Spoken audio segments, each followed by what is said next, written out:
करे रहियो आहे। अलाह रखियो बुलेदी बाहु खोसो भरिसां RD 44 थाणे जी हद ॻोठ खमण खनियो में चोरीअ जी वारदात। ॿ चोर भाॻियनि पारां सोघा, ॿ चोर फरार थी वञण में कामयाब थी विया। भाॻियनि पारां सोघा कयल चोर हद जे पुलिस हवाले, जॾहिं त ॻोठ खमण खनियो में चोरीअ जी वारदात चोर अलाह बख़्श घनियो जे घर में दाख़िल थिया त घर धणी अलाह बख़्श घनियो चोर जूं रड़ियूं कयूं त ॻोठाणा पहुची विया।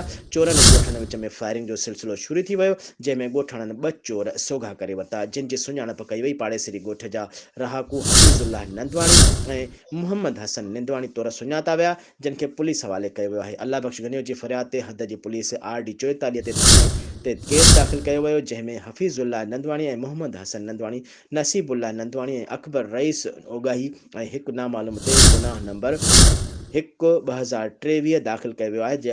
राब्तो करण ते हेड मुहर्रर आसिफ हबीब सूमरो चयो त अलाह बख़्श घनियो जी फरियाद ते केस दाख़िल करे जांच करे रहिया आहियूं। होॾां निंदवाणी बिरादरी जे चङे मुड़ुस अमानलाल निंदवाणी चयो त मुंहिंजे भाउ हफीज़ुल्लाह निंदवाणी खे रस्ते वेंदे पकिड़े पुलिस हवाले कयो वियो आहे। रस्ते मां पकिड़े चोर बणाए पुलिस हवाले करणु नाइंसाफ़ी आहे। एॾी नाजाइज़ी करणु सुठो अमल नाहे।